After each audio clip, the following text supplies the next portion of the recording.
Good morning, everyone, and welcome to another episode of the Milton Chambers COVID Conversations. I'm Scott McCammon, President and CEO of the Milton Chamber, and it's a pleasure to have a very special guest with us this morning, who I'll introduce shortly. But I wanted to say that throughout the pandemic, the Ontario Chamber has been an incredible asset for all the local chambers throughout the province, and one of the secret weapons of the Ontario Chamber is Sharon Worsley. And so we're proud to have Sharon joining us this morning. Before joining the Ontario Chamber, Sharon worked for many years in hospitality and tourism, and there she learned the importance of providing customer excellence to stand out from the competition. While she was working at an independent 4-star hotel in downtown Toronto, competing with the big brand names, it was through providing customer excellence that this hotel was a strong competitor within the city, despite not having the large marketing budgets that her competitors had. And while at the hotel, Sharon also ran her own business development consultancy firm, and she noticed that many organizations were leaking opportunities that they often didn't realize. And as a result, she created the R7 system, which helps an organization increase business often at little or no cost. Sharon assists business owners to wake up to their current reality, shake up their mindset, and show up in a more significant way within their business. So with that, please welcome Sharon Worsley to the Milton Chamber. Thank you very much, Scott. It's a pleasure to be with you and your chamber members today.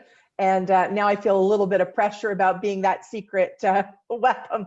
So hopefully I will provide enough value, because I realize that the people that are attending today, as well as you and your staff, are giving up time. So you've said no to something else to say yes to be here.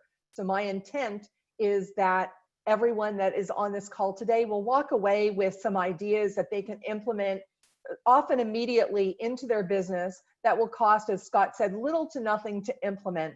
I think sometimes we as business owners sometimes get a little concerned about what to do, because either it's not done in our industry because it's always been done a certain way, or we think we have to spend a lot of money or take a lot of time to do things. And I'm very much into looking at simple things. I'm a chronic people watcher. People that know me well know that. And so I watch what people do and also what they don't do. Sometimes that's even more revealing. And so I watch what happens both in people's lives as well as businesses, and I notice certain things, and from there I help people see what they can do differently in their business. So with that said, what I'm going to do is share my screen and we can get started. So of course, this is a bit of a rhetorical question, because we all need customers. And here it's not only customers, it could be, in your case, clients or patients or members. So I'm just going to use pretty much the term customers to be very generic in this presentation, so that you can get an idea of what it is that we're going to be discussing today. So there we go. So the first slide here is a picture of a subway car here in Toronto. It's one of the older cars, because if you've ever been to Toronto and been on the TTC, now you can go from one end of the train to the other. There's no door to stop you. But on this particular day, the story that I'm going to share with you, there was the compartments where you'd be in one car and then you'd have to move to another. So I want to start this off because I think that this is a great opportunity for us to think about our mindset of how you're operating your business, and to look at sort of your blind spots. And as Scott said, I love the term of leaking opportunities, because I see that quite a lot. And I kind of take it even in my role here at the Ontario Chamber of Commerce, my role to help businesses stop leaking opportunities and be able to maximize what they're doing. So just imagine it's a Saturday morning, and I'm here sitting on one side of the subway, and I'm on my way to a course I'm doing at one of the local colleges, and it's about 7:30 in the morning, and I'm very, very tired, and I've got my eyes closed, my head down. Car is somewhat full. You know, there's quite a number of people, surprisingly, at that hour on a Saturday on the subway. So I close my eyes, and I'm just kind of taking it in because in a few stops I have to get off and get on another subway. But all of a sudden I start to smell this really terrible smell. And I open my eyes, and right across from me, sitting there, who was not sitting there when I first got on, was an elderly man, very disheveled, looked homeless. And in one hand, he had a can of turpentine, and in the other one, he had a rag soaked in the turpentine. And he was sitting there sniffing this rag. So I don't know if you've ever inadvertently sniffed turpentine when you've been doing painting or whatever, but you probably know it's a terrible smell. And because I was sitting so close to him, I was kind of a bit dizzy. I was having a bit of a challenge breathing. And I thought, oh my gosh, I've got to get out of here. You know, this shouldn't be happening. And I looked around the car near me, and everyone else was feeling the same thing. They had their, you know, something up over their mouth before we made masks mandatory through COVID, but this is a few years ago, but they were raising, you know, something over their mouth to stop the smell of going into their nose and mouth. And they were looking uncomfortable and not happy about what was going on. So we came to a subway stop, and I immediately got out. And I went to the next car, and at the next car, there was a TTC worker. I don't know what their official name is, but let's say the conductor, you know, the one that signals to close the doors and so on. So I let him know what was going on in the car before me. And he said, don't worry, I will call ahead, and in a few stops, we'll have someone come and take him off. So I thought, okay, this is great, no problem. So I'm sitting now in the next car, and I'm looking through, and if you look at this picture, you can get a sense of the door. So I'm sitting near that door, and I look through to the car that I've just left. And what I noticed, so it surprised me, yet it kind of didn't surprise me. All the other people that had been experiencing the same thing as I had, of being uncomfortable, of not wanting to be there, not one of them had got up to move. And so I use that analogy within businesses when especially before at the OCC, before when I was really consulting different types of businesses, I use that analogy to ask them, where in their business are they putting up with things that they know they could be changing, things that they know could be different, but they're still staying in the same spot. Maybe because they think it's more uncomfortable to get up and leave, or to make a change, or to make a system change, bring in new products or services, whatever it is, even move location. So they put up with it, but at the same time, they wonder why nothing is changing, like those people on the subway. So if I were to ask you what you would have done that day, I wonder if you would say, yeah, Sharon, I'd be getting up with you and going to the next car. Well, we're never going to know, because that has already happened. But I ask you to have an open mind as we have this discussion this morning, and I present to you some of these ideas from the system that I had created that are going to seem somewhat like, okay, that makes perfect sense. But ask yourself, are you doing these things? Are you willing to look at them? As we stated at the beginning, a lot of these things cost little to nothing to implement, but because of their simplicity, we sometimes overlook them. So here's what we're going to be covering in our short time together. We're going to go through in as much detail as I can during this time, the 7 different pieces of the system. So one is reinvention. So I've already asked you to start thinking about that, and I'll give you some more examples. The next one is how to re-engage. And when I say re-engage, that's past customers. How are you, or are you even re-engaging or attempting to re-engage them? How to retain the customers that you currently have. Then how to set up potentially refer and reward systems. Then also how to replenish, as in how to get new customers coming in, whether it be to your website, your location, whatever that might be. How to develop relationships and why that's important. And then rinse and repeat is basically everything that you make a change, keep doing it instead of going off and having shiny, what do they call it? The shiny syndrome. That's not the right thing. It's early in the morning. But you know, when you see something new and you think, oh, I'm going to go try that instead, and you stop what you're doing before you see if it really works, or even keeping metrics to see what's working. So let's talk about reinvention. So let's discuss, why is this important? Well, it's important because if you're not receiving the results you need or you want, it could very well be that the things that you did before are now outdated, or maybe there's been a shift. Certainly during COVID, many businesses have had to shift what they're doing. For instance, real estate agents as an example, where in the past they would have a showing and have people come in to view the property that was being sold. Now, many of them have shifted to virtual. Sometimes it's because of lockdown and they're not able to do that, or sometimes it's because the potential new buyers are more comfortable seeing something virtually, or at least at the first look around virtually, than they are going into a home that they've never been in before because of the concern of COVID. So they've had to make some shifts, and other businesses have as well. For instance, healthcare professionals, depending on what type of professional you were, some insurance companies would still pay for treatment. So if you were, say, a physiotherapist or a chiropractor, you could still run your practice somewhat different, but you could do it digitally through Zoom. And sorry, I've got the sun coming in here.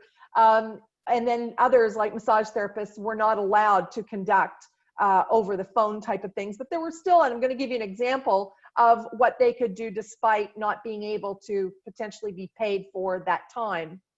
So I want to tell you the story of the whiteboard. It is actually to do with a chiropractor. It was a chiropractor that I was consulting for, whose location was situated at the bottom of a gym. So they took over the ground floor. There were several different practitioners together. There was 2 massage therapists, the chiropractor, and a physiotherapist, all sharing the space. And then you'd walk upstairs and go to the gym. So I was speaking to him a couple of years ago in September, and I said to him, because I was there to help consult with him on how to get more patients to come in, I said to him, so now it's September, what are you doing about contacting your patients that came to you in the first quarter? Because their benefits are about to run out in December. And he looked at me kind of, not sure what to say. And then he said, well, what do you mean? I said, well, are you having your staff call them to let them know and then set up an appointment? Or are you sending out an email? And he said, no, Sharon, you don't get it. In my profession, we don't do that. And I thought, well, first of all, you've brought me in to consult with you to bring in more patients. So if you're not willing to do that, what are you going to do to bring in patients? And he said, no, we don't do that. And I said, look, I'm quite happy to put together a template and also call some of your patients so that your staff can hear. And it would not be salesy. And he had known that I'd worked in a sales department at a hotel. And I said, it's about building relationships. It's not about coming across like you're trying to sell someone something. I asked him, why did you get into chiropractic? And he said, it's because I care about people. Well, exactly. You care about people, so you want to check in on them to see how they're doing, but also to remind them that their benefits run out in a few months. And after that, it starts back again. So if they don't use it, they basically don't have access to it. So he decided he wasn't going to do that. So now I'm sitting in his office thinking, okay, I've got to come up with something that he's going to feel comfortable with. And I noticed over in the corner that he had a whiteboard. So I asked him, let's say his name was Dr. John. I said, Dr. John, do you own that whiteboard? And he said, yes. And I said, and you're already paying your staff to come in every day, correct? Yes. I said, okay, this is what I suggest you doing. From tomorrow on, you place this whiteboard at the base of the stairs to the gym. And every day your staff have a countdown timer at the top that will say how many days left till their benefits run out. So as an example, it would say 59 days until your benefits run out. Then it would have 2 calls to action. Number 1 would be book your appointment now, as easy as that is. And the next one was an arrow pointing to the reception desk. He agreed to that. And as a result, over a period of several months, he saw an increase in not only the patients he already had that were going to the gym, but new patients. And so did his colleagues sharing the same space, because people would either come in and go up the stairs and notice the sign, or they would come down the stairs, see the sign and think, oh yeah, I've got benefits. I never use them. I'm going to go and make an appointment.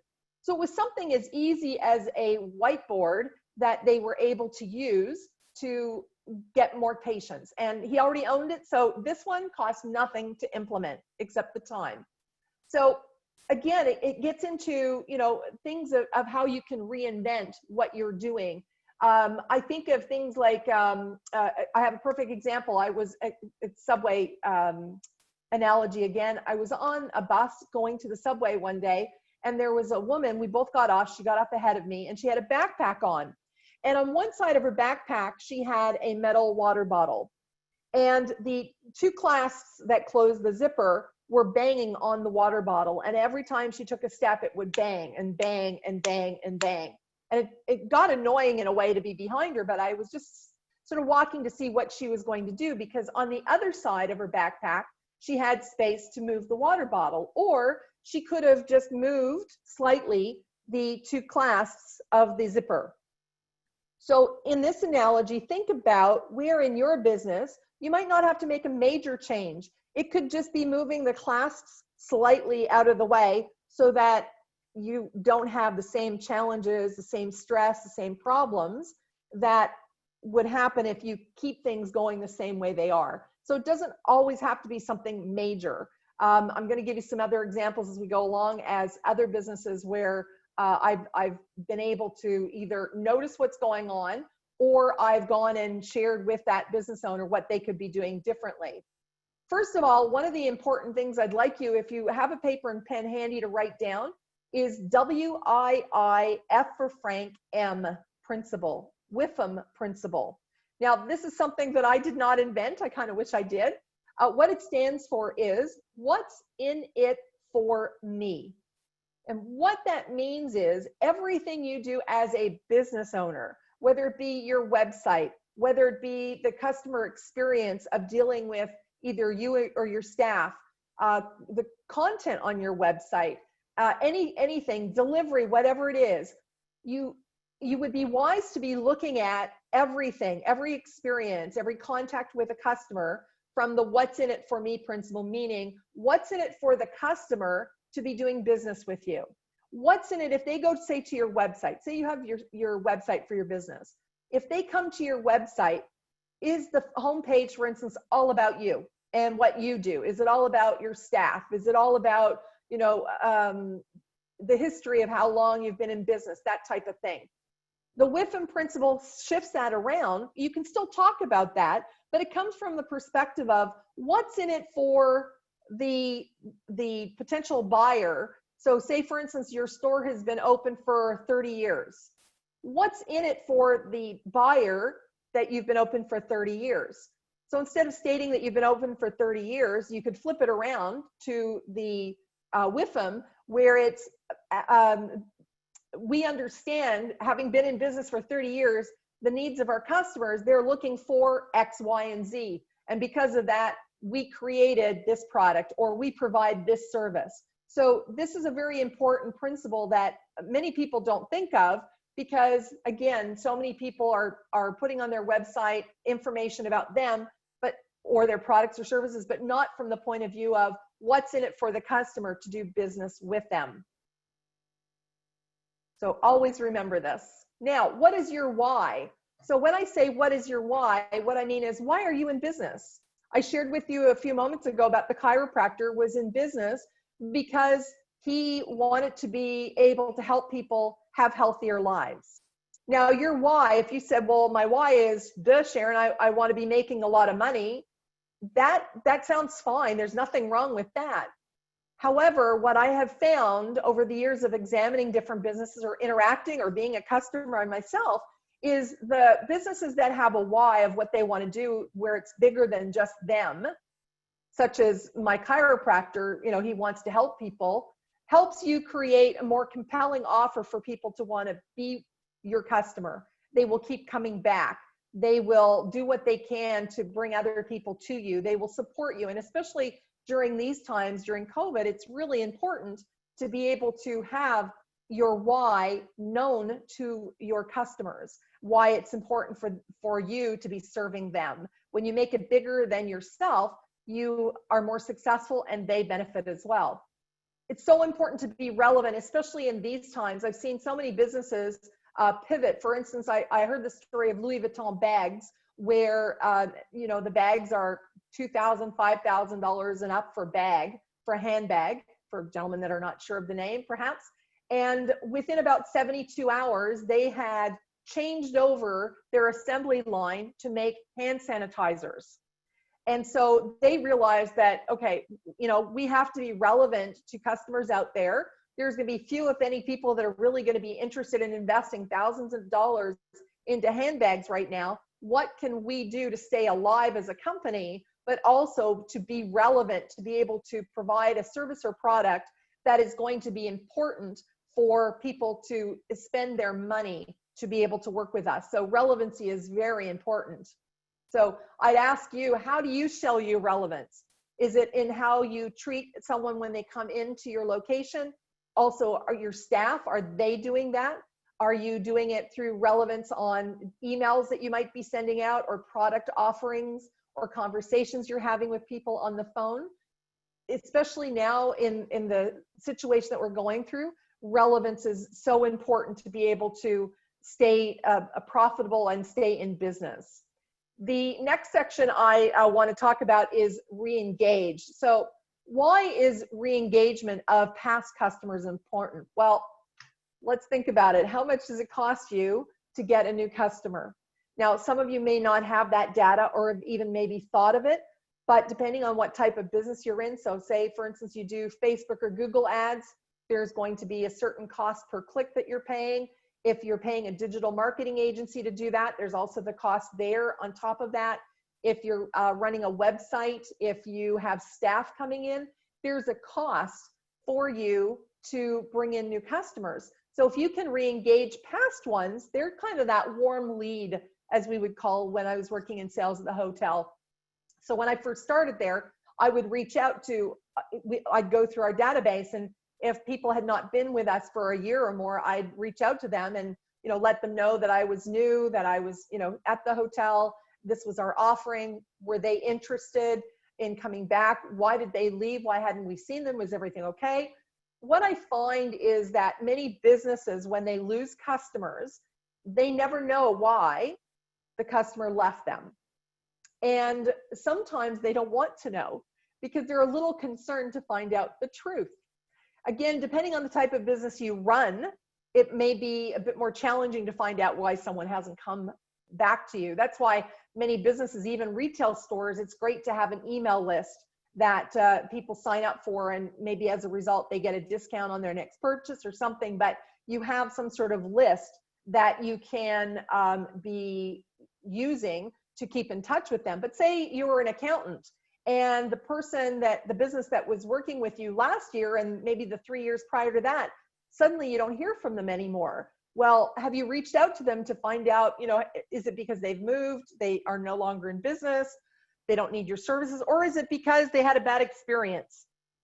I know of for instance, one healthcare practitioner, we found out from asking their past customers or patients in their case, plus some of their existing ones, what was their experience when they went into that clinic. And what we found was that the person at reception was very gruff, was very cranky when they would come in for their appointment or to set up a new appointment or pay for their treatment. And so some of those patients decided to go somewhere else. So just that little tweak of, and that's not to say you have to get rid of an employee, but there is some coaching and some leadership things that you can do to bring the team together to help them realize the cost of how they show up. That's why, when Scott introduced me, he talked about the whole wake up, shake up, and show up. And for me, that's really my mantra, both personally and professionally. And the last part, show up, is how are you showing up? So here, it could be that you reach out to past customers that you haven't seen for a while and let them know what you're up to, find out what they're doing. It's really important to really look at how to bring them back, to find out why they left. And even if and again, sometimes people are afraid to find out why people left, but even if those people never come back to you, at the very least, you might have some insight of why they left, and you can stopgap that to ensure that you stop leaking any opportunities of losing current customers. So here's a question. Do you know the cost of acquisition for your new customer? Again, I come back to this one because by knowing that, then you can also look at where can you spend most of your time. Now, for some businesses, you may have had to let go staff or furloughed them for a while. So now there's more dependency on you to be doing things that maybe you had staff do. And if you're a solopreneur, if you're one of the people on the call right now or listening to the replay, you're a solopreneur, there may be some things there that you could be outsourcing to someone else. And there's plenty of websites out there. There's plenty of people right now looking for opportunities where you could be working on your core genius and looking at how you can spend your time rather than doing it yourself to save a few dollars. Again, taking in consideration of the current situation and finances, most definitely. So also another question to ask yourself is, what's the lifetime value? So LTV stands for lifetime value. What's the lifetime value of your members? In your case, members or customers, whatever that might be. Do you know how long people stay with you? And when you know how long they stay with you, then you know how much you can spend in acquiring new customers. It might also help you understand what you could do differently, or maybe a new service or product that you could bring in so that you could raise how much you're actually receiving from those customers. This is, as I said, very important to keep metrics. And then also, I mentioned a moment ago, why are they leaving? Find that out, and that will definitely help you stop leaking opportunities. The next area that we're going to talk about is retain. So in other words, how do you retain your customers? I'll tell you about this chiropractor that I was consulting. He also was my chiropractor. And this year, of course, you know, most of the country around March 17th, 18th, we shut down. Now, my chiropractor has always sent out an automatic email every year on your birthday. And so my birthday is May 1st. So that was about 6 weeks in to everything being shut down. Certainly in Toronto, where I'm at, we were completely shut down, and most of the province, I believe, we're still in phase 1 for quite some time. So on May 1st, I get an email, happy birthday, Sharon. And it goes on to state, we hope that this is your best year yet. And I looked at this email and I thought, really? They didn't take the time to go in and change their emails so that it wasn't going out. For all they knew, I could be in hospital with COVID. I could have lost a family member. Anything could have happened. I could have lost a job, whatever it is. And to put that message out was clearly not taking in consideration what was going on. And, you know, still, it's great to, you know, get an email on your birthday, but the messaging is important. So takeaway for you perhaps is to look at what you're doing to retain your current customers and what message or messages are you putting out so that your customers know, first of all, that they're valued, that you're keeping up to date with the times, and that you appreciate them. It's so important. Another area that kind of goes into kind of recruitment, like replenishing and bringing in customers, but retaining is, I'm going to give you a situation here where a restaurant across the street from me, I have been in this building for 6 years. I have never gone to that particular restaurant ever to buy takeout or dine in. I have other restaurants that are further down the street that I would go to. But on this particular day, and I'm thinking, you know, I want to support a local business. I thought I'm going to get on their website and check what meals are, and I'm going to order from them. Great, no problem. So I go online and I see, yes, they've got something I like. So I make a phone call, and it's the owner of the business, because she's had to, I find out later, had to pretty much let all her staff go at that time. And I ordered, said, I live across the street from you. I've not ordered from you before, but I see you've got something I like. So this is my order and I will pick it up. And she said, well, that's 25% off. And I thought, wow, that's good. And I said that to her, and I said, oh, I didn't see that on your website. Oh, no, we haven't worried about putting that up on the website. And I said, oh, and you know, I didn't know, I didn't see any signs or anything outside your restaurant to indicate that. She said, oh, we've got this little blackboard that we have, you know, on it. So I'm like, okay, great. I go across the street, I pick up my order, and I notice this little blackboard is right next to their door in a little, you know, like door entrance, and it's a third of the sign, so you can hardly read it, but it's nowhere on the sidewalk. There's nothing for other people to see. So I asked the lady, listen, do you mind if I give you an idea? You can do it or not do it. It's completely up to you. but you know, I'd love to help support your business, and I just have this idea. And she said, sure. I said, look, you've got this huge, large window that is not being used because there's no one inside.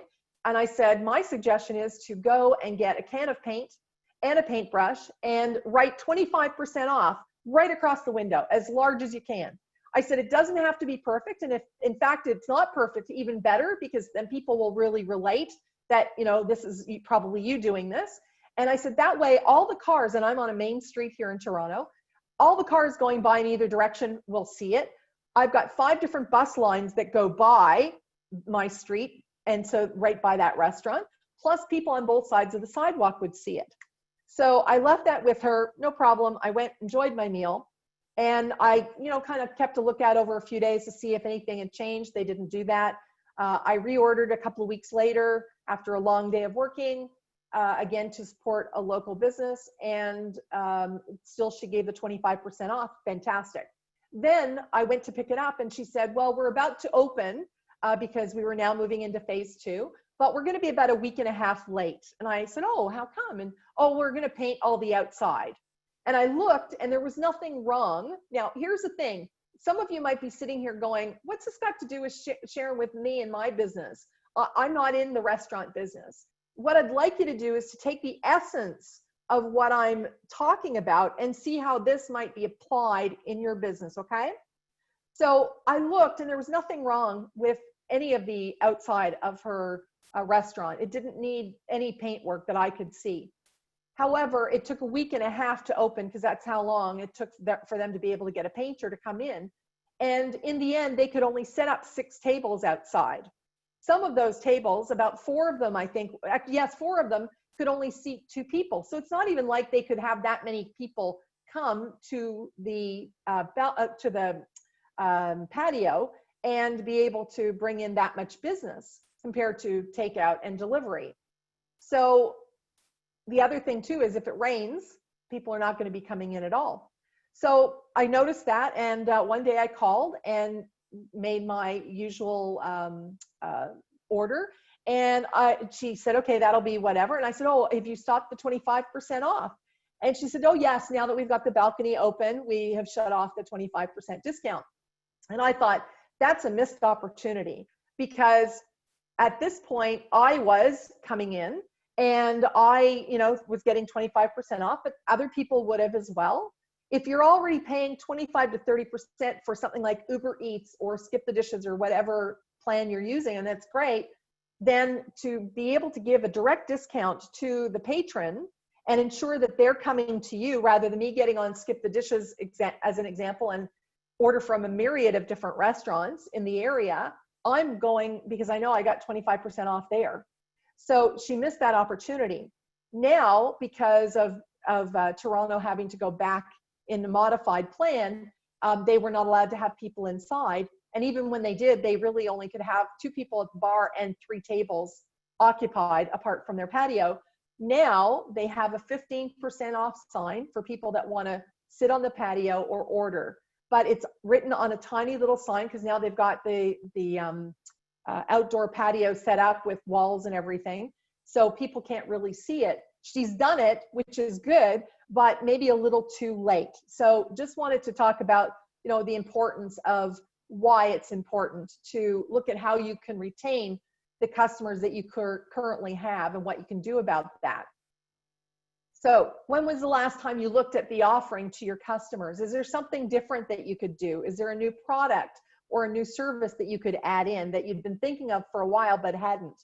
Is there a way for you potentially to look at a way to package something together, whether it be a service or a product that might bring people in? There could be something like restaurants, grocery stores have lost leaders, they call them, where they really don't make much of a profit, but they know that people are going to come in to get that. But while they're there, they're probably going to be getting other things as well. So maybe look at what you're currently offering your customers and what you could maybe do a little bit differently. The one area that I really see a lot of businesses missing out is a refer and reward system. Now, why is this important? You want to create raving fans. And when I say raving fans, what I mean is not only do you want them to be coming in to see you as well, you know, to buy off of you, but you want them to be referring you to their friends and their acquaintances and their business partners and so on. So by having a referral program set up, it's going to help you potentially with ongoing success. So think of, you know, if you've got a Starbucks where you are, or a Tim Hortons, they've got apps as well, but you know, those cards that you might have in your wallet. There's even a restaurant in downtown Toronto near our office. We're working from home, but downtown, where Denny's is great because they have a little card. It's as simple as that. They had a printed card made, and if you buy 5 times from them, on the 6th time you come in and you can order off of a part of their menu for free.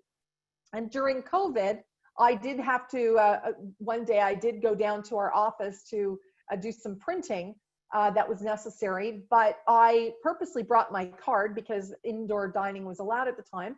I brought my card because I knew that I had a free meal at that restaurant, and I'd had it in my pocket for so long. I thought, yeah, this is the day to go in. And of course I ordered more than just what I was allowed to for that free meal. And I tipped very heavily for the person serving me. So, you know, I did what I could to help the business, but it drove me to go back in. So, you know, a referral program is so important. Sometimes people say to me, oh, I do have a referral program. And I ask them, well, do your customers know about it? Do you remind them of it? And they go, not really. They forget. And then how do you reward them? Well, immediate gratification is pretty darn good. So if somebody, so say for instance, you're an accountant or a financial advisor or something like that, what can you do to immediately gratify them for giving you their referral? It could be, now I'll tell you, there are some professions that won't allow you to give a referral fee. As an example, Ontario lawyers are not allowed to give a referral, say, to me, because I'm not another lawyer in Ontario or a paralegal in Ontario. But I was consulting to a couple of lawyers, and what they did was they had a client appreciation event where they brought in their referring partners, those that referred them business, and they had an evening where they had a nice bar set up, some food. They introduced people to different businesses. So that was their way of complying with the rules for both the Ontario and the Canadian Bar Association, but to thank them and appreciate them. So there's always little things that you can do that way to do that. Sometimes people will say, well, I'll reward them later on, or I'll do something later on. If whatever you can do in the moment is usually best, because people like to feel appreciated. Even that Denny's card, every time I got a stamp, subconsciously I was like, okay, I'm one closer to that free meal. So it can even just be as easy as putting a stamp onto a card. So you want for your customers to be looking for ways to refer new members to you or new customers, and then you reward them for their efforts. I'm going to share with you a quick story on this one for the types of things that people can do when they work with other organizations. I had a mortgage broker who had told me that he was not allowed by his company to actually reward anyone with money. So I asked him, who are your typical referring partners? And for him, it was usually men in the range of 40 to 65, high wealth individuals. So I said to him, do you have a high-end dealership, car dealership nearby? And he did. And I said, what I would do if I were you is to go to that car dealership and see if you can work out how you can work together so that you can potentially have your referring partners come in for an evening where they can test drive a new car, and they get a chance to meet other people that potentially they can do business with or become friends with or whatever. He ended up by doing that. The car dealership was very interested, and it was a raving success. I then had a situation with a woman who was a financial advisor who was not allowed, again, like the mortgage broker, to do the same thing. So I found out from her, she was 28, 29 at the time. The best referring partners she had were women that had just come out of college or university that were actually starting to save, which I wish I had had that opportunity or made that opportunity when I was younger. But she has some great referring partners in them. So I suggested that she go to a local Sephora. And so for those of you, especially some of you men that might not be familiar with Sephora, it is a store across Ontario in different places, but certainly in Toronto where she was, a number of them are located. And they do free makeovers. because they hope that by doing a makeover of someone that they will buy some products. So I encouraged this woman to go to her local Sephora and speak to the manager to see if she could organize an event for 6 of her referring partners for these women to come in and get free makeovers. So they'd have a chance to all chat with each other, get to know each other. But also for Sephora, it was an opportunity to showcase their brand and all the products that they sell, and potentially either sell products that night or have them come back later on. So again, just to reiterate, some of these things can be done very easily. Do not, in these cases, didn't cost anything. Or even if you have a Denny's card, you can go to sites or work with your local printers and, you know, do a little sign somewhere, in, say if it's your store, or you know, these little cards, and have something like that in a stamp, and it doesn't really cost an awful lot. Now, replenishing, again, to stay with the 7 R's, I should say, replenish really stands for how do you get new customers? And then how do you onboard your customers? Do you take them through a process? If they're just a customer in a retail store, do you get them to sign up for a newsletter where you tell them that you let them know of deals that are coming up soon? Or if they sign up, they immediately get a discount that they can, if you've got an online store, can use, or they can bring it into your store. If it's a restaurant, do you again, sign them up or let them know on special occasions like an anniversary or a birthday, you give a free piece of cake to the person that's celebrating their birthday or anniversary. If you are an accountant, how do you onboard your customers to let them know what is the best practice for them? Do they just come and see you when it's tax season, or can you help them throughout the year? Again, depending on what type of industry you're in, what profession, look at how you're onboarding your customers so that they can have the best experience possible. Things like welcome packages, a welcome phone call or email. These are just some, basic ideas here. Periodic check-ins. If you're a healthcare professional, getting you or your staff to just check in and see how someone's doing. Even if they didn't come at first to see you because, they had a toothache, but they had just come in, if you're a dentist, just to get their teeth cleaned, reaching out, 6 months from now because they can get another cleaning, but just to see how they're doing. Relationships is another really important one. How do you have relationships so that you can have a powerful business? Now, this is relationships not only with your customers, but with other types of businesses. So that's what I love about the chamber situation, the model of chambers. I myself, before I came here to work for the Ontario Chamber of Commerce, I was running my business and I was a member of the Toronto Region Board of Trade. And from there, I was making relationships with lots of different people that I would meet at events, or they had a business center that I would go and work at, and looking at how I could have better relationships with them so that we could refer business back and forth. So how do you keep a great relationship with your customers? Well, as I said, you keep in touch with them by various means. You listen to their challenges. That's a big one. Even if it's back to a shoe store and someone says, I always have a hard time because one foot's bigger than the other and I'm never sure what to do and I have trouble finding a shoe, taking that little bit of extra time to help them see how you are the answer to, or your products are the answer to their challenge, is often where you're going to get the best response and the best amount of repeat business. And again, introduce customers to each other. How can you do that depending on what type of business you're in? Now, the rinse and repeat obviously is going to get into things like, working out what's right for you and then continuing to do the same thing over and over again. But before we get to that, I just want to give you a couple of instances of real life business situations that I've noticed where I think that the business could have done something a little bit different to be able to secure repeat business. There's one, a colleague of mine had gone to a new hairdresser. He had just moved into a new town, went and found a nearby hairdresser and went in, got his hair cut. He paid $16 for his haircut, which to me is a great deal. And so he went home and he decided that the hairdresser didn't really cut it the way he'd want. There were some parts that were still a little bit too long that he didn't like. So the very next day, he went back to the hairdresser and he said, it was another hairdresser. That hairdresser wasn't there. He went to the hairdresser and said, look, I was in last night. I spoke to so-and-so. They did my hair. Would you mind just cutting this little piece over here for me? Because it's just not even with the rest. Hairdresser said, sit down, did it, and then charged him $16. So my friend wasn't, he's not cheap or anything, but he did comment to me that it was a shame that they didn't look after him. He's a brand new customer. And my thought was, there are other hairdressers around. So why did the hairdresser charge him to make sure he was a satisfied customer?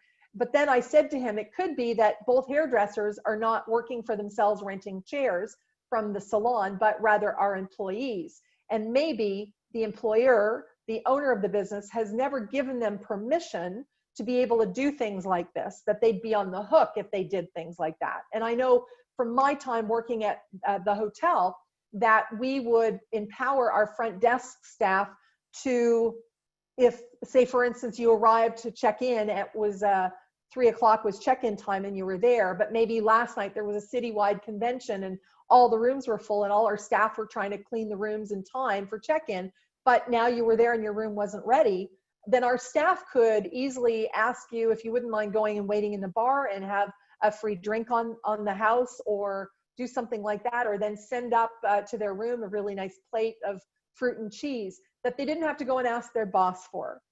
So they have the capability of solving that challenge with their, the employee was allowed to take care of a situation with a customer without having to go to upper management or wait, something like that. So if you have a business like that and you have employees, where have you given them permission, or where could you give them permission to do certain things that you could take the ownership away from them having to come and see you or drag you away or getting you involved, but immediately be able to please that customer?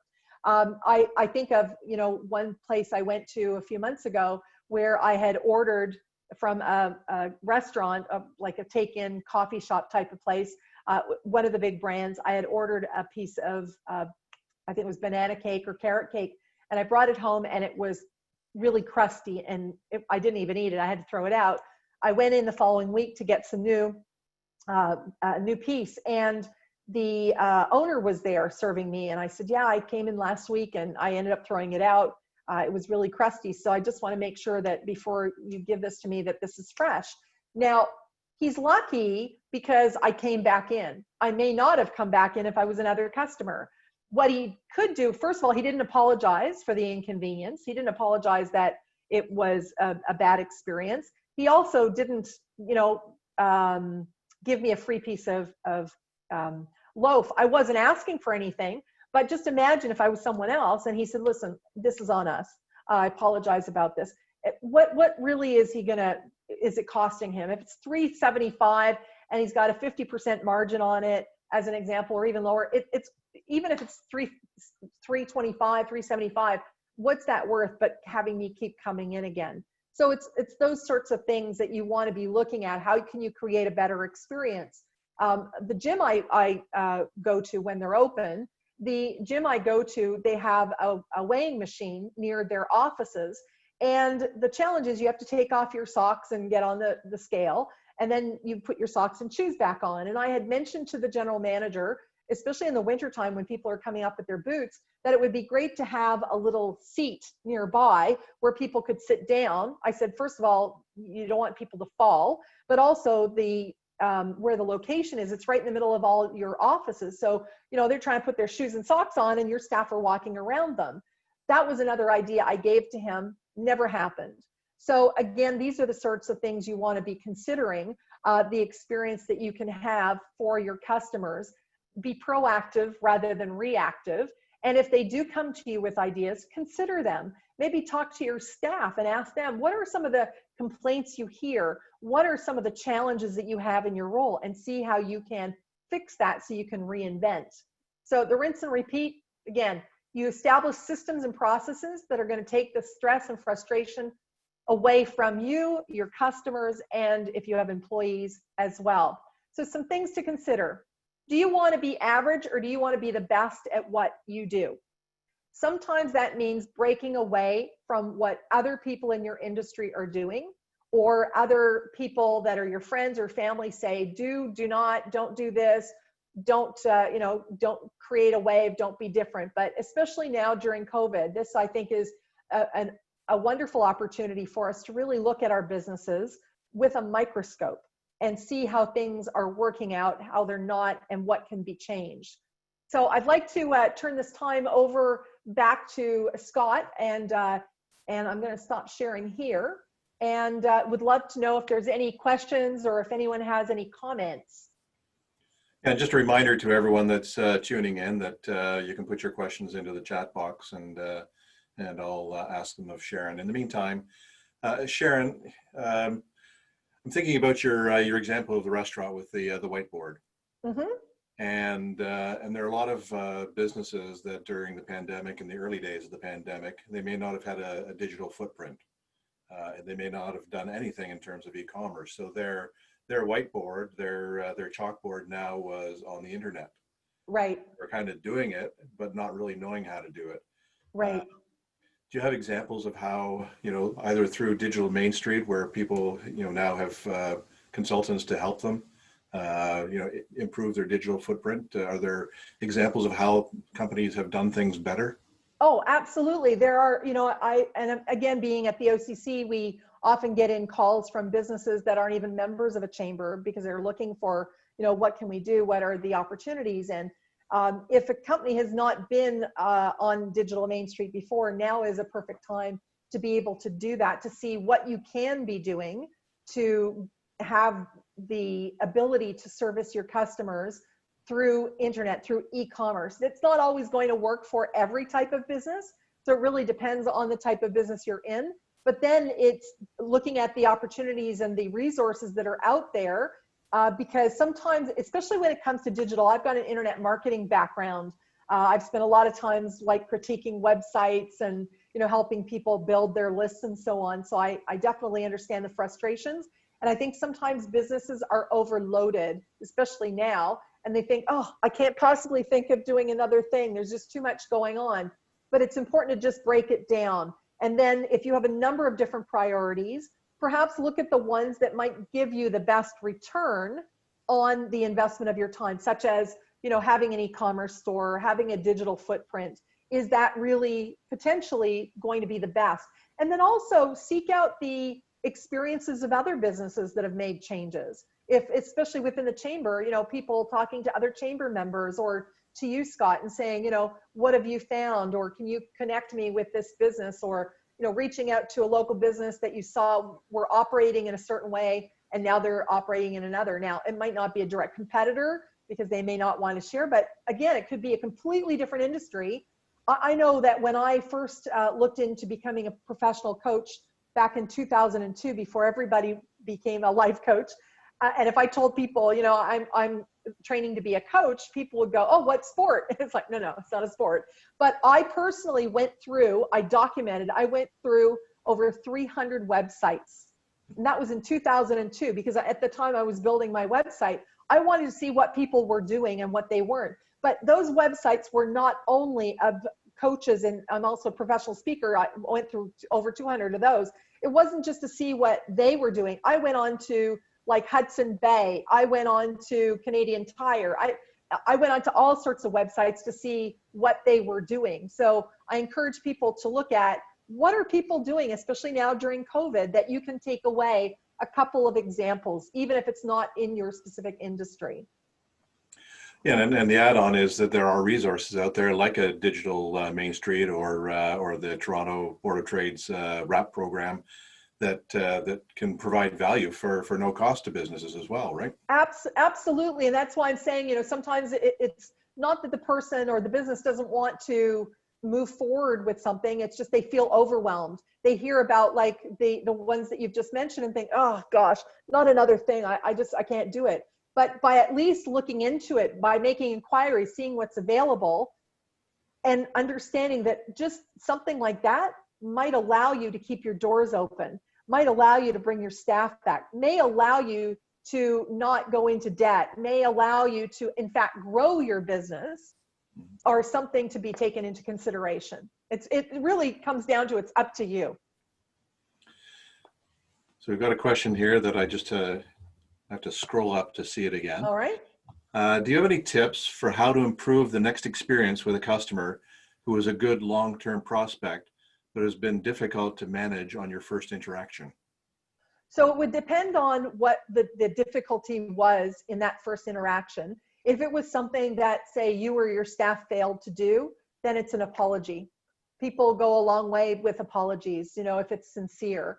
And then look at what you can do to either right that previous situation if it needs to be done, or to fix it in some way. I'll give you an example. I placed an order. Normally I would go into the store, clothing store. I placed an order online because the stores I didn't feel comfortable going in or even getting on the bus because I don't have a car to get there. And they had a special discount where I think the order was like $100, but they were giving a $50 discount. So I paid for the order, put my credit card in, I got the receipt electronically, and then it said the date it was going to be delivered. I then waited and waited. It was past the delivery date. I sent to their support desk. I said, you know, I'm waiting for this. I included a copy of the receipt. They went, oh, no, we don't have a copy of this. And then I went back, but they didn't have my order. I said, but I've got the order. I've got the receipt. They never said anything about the receipt. They never referenced it. And they never referenced the discount. They just said, oh, you have to order again. And of course, the $50 was no longer valid. And I had been waiting 5 weeks, and I had followed up for 3 more weeks. I even called one of their stores and spoke to a manager, explained to her the situation because they had shut down their phone system. It was all done online. And I said, is there any way you can find out about this or look after it? She said, yeah, I'll take care of it. I'll call head office. 5 days later, didn't hear from her. I called her back. She said, oh, I haven't heard yet. This is now 4 months ago. I never heard anything from any of them. So I personally probably will never shop at that store again as a result, because they didn't think enough to get back to me and answer my questions, even when I was attaching the receipt or saying, look, sorry about this, please reorder or call us directly. We'll do the order and fix it up. You know, 50% off is pretty darn good deal. And that was part of the reason why I'd made such a large order. So hopefully that answers your question. So another question relates to cold calling. So it's very difficult with the pandemic to cold call on customers, and you know, doing internet searches, Google searches is fine, but you know, is there a trick now to cold calling in the pandemic? Cold calling, I think, has always been hard. Having worked for a hotel, I understand the whole cold calling thing. I was there for 13 years. But you know, it depends on what you do. If you build a relationship, or if you start off with thinking about, well, what could their possible pain points be? So before even making a call, it depends on what the call is going, the person calling is going to say. If it's coming across as a straight pitch, people don't want that. Even, you know, during COVID, there's so many businesses out there, maybe even more so now, trying to get business to stay afloat, that when you call, you have to be different somehow. And that's also why I say, you know, see if you can go around. If you're trying to find new business, think of your current customers and think of how can you circumvent that cold call and now make it a warm call because you've gotten a referral, or somebody is, you know, say for instance, Scott, I have a business, a consulting business, and you're running the chamber, and I say, hey, Scott, I'm looking for new clients that are this type of client.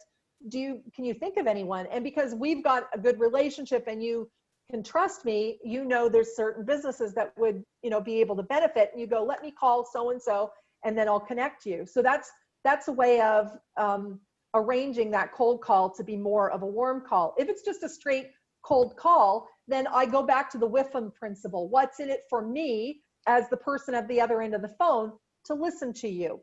And so you want to capture someone's attention right out of the gate to keep them enticed, because our attention span is very short, even more so these days, and especially with the calls coming in.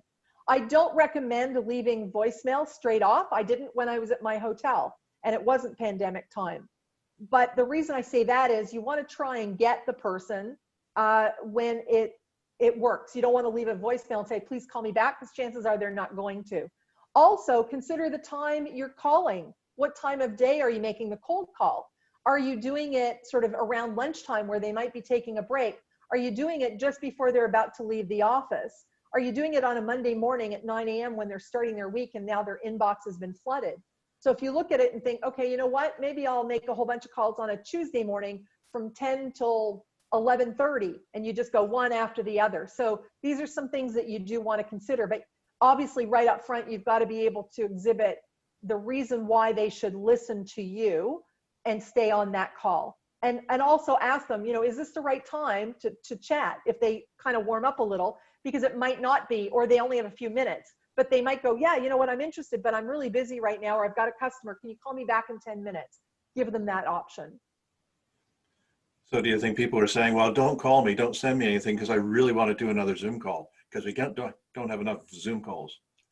Well, you know what, you had some people show up on the call today, so obviously, you know, either you paid them to be on to make me feel better, or they found some value in maybe the topic and the description. So it goes back again to with them. So, you know, when I put this together, it was really a case of what's in it for them, your attendees, to listen to this and hopefully get some pieces that they can use within their own business. So yes, a lot of people are, you know, zoomed out. Who would have thought Zoom, a company, would now be like a tissue being called Kleenex all the time, right? So we've now got these new euphemisms that we use, but it all comes down to value. It really does. If you can show the value, it's, if you look at what is the pain point of your customers, a lot of times in businesses, if I chat to a business for the first time and I say, who is your best customer?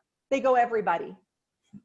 You know, they don't, you know, drive it down at all. Now, if you're a retail store, you could go, everybody is mine. Well, not necessarily. If you're a corner store compared to a brand, you might have people that just want to come in conveniently and shop around in a small, convenient, nice little store compared to a bigger brand. If you're looking at something like Hudson Bay and, you know, you've got to go all the way down somewhere, but you'd rather stay to a corner store, we all should have what we call our customer avatar, knowing our best clients. For me, when I was in the height of my coaching career, way back when I first started, for me, it was men between the ages of 40 and 55 who were at director or senior higher levels, or owners of businesses that were making at least high six figures a year. I was able to, and within North America because of the time zones. So I've got a little bit more than that, but the more you can put it into the avatar, then you can direct your calls, you can direct your emails, your outreach, your onboarding, everything to meet the needs of that person. So one last question, then we'll let you go and continue on with your day. But it strikes me that you know, there are a lot of people that you know, if you're a salesperson, you may have quotas. You're trying to do your job. A lot of the people that were your customers are still your customers, may not be doing that well. Mm-hmm. So you're trying to sell things, you're maybe trying to upsell them, but their businesses are not doing that well. So they're trying to retreat in a way. So it's a very difficult dichotomy. It is, you know, and the thing is too, that you want to do what you can to preserve those customers, even if they can't see you for a while. I'll give you a quick example. My massage therapist, when they shut down everything, even in the second stage, she couldn't open, in the first stage, she couldn't open. I spoke to her a couple of days before she was having to shut down her location, and I suggested to her, if I were you, I would go to the dollar store and buy a whole bunch of empty greeting cards that have nothing on the front, or maybe a thank you or thinking of you. Buy all those, buy a whole bunch of stamps. And then, because you're not going to be able to see anyone, unlike say a chiropractor or physiotherapist who could do it like through Zoom, could do a consult, massage therapist can't. So I said, you can do a few things. I said, if I were you, I would write a handwritten card, handwritten, because then it shows the person you thought enough of them to take time out. And I said, I would name it at the top. This way they know you haven't given it to somebody else if they don't know your handwriting. So it would be, hi, Scott, thinking of you at this time during COVID. Do hope that you and your family stay well. Take care, Sharon, as an example. And then I would handwrite on the envelope as well, not stickers. So she was able to do something like that to show that she valued her customers, in her case, patients, and that she realized that they may not be able to work together right now, but she was preserving the relationship so that when times did open, she would be able to have them come back, and they were getting something in the mail going, oh, isn't that nice? Additionally, we talked about her doing consults over Zoom. There was no cost involved. Now she actually had a young baby as well, that she had a few months prior, but she'd gone back to doing massage therapy, but her patients knew that she was a new mom. So the fact that she was willing to give, when her husband was around, like a 10-minute consult to people for free just to check in and so on, that went a long way. So that when she finally was able to reopen, she started to get a lot more bookings very quickly because people trusted her.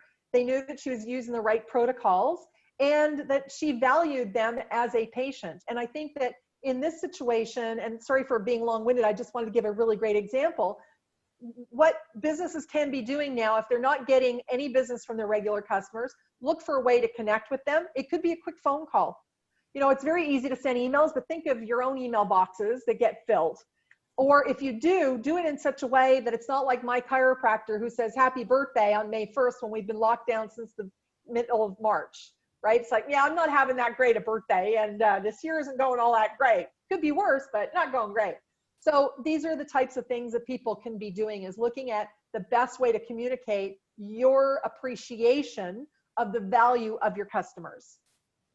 That's perfect. Sharon, I want to thank you for taking time to do this. I know we've had some comments in the chat box just saying how great your presentation has been, and how valuable it is to just, you know, be reminded of those little things, just the little touches in terms of customer service and how they can really you know, stand Right.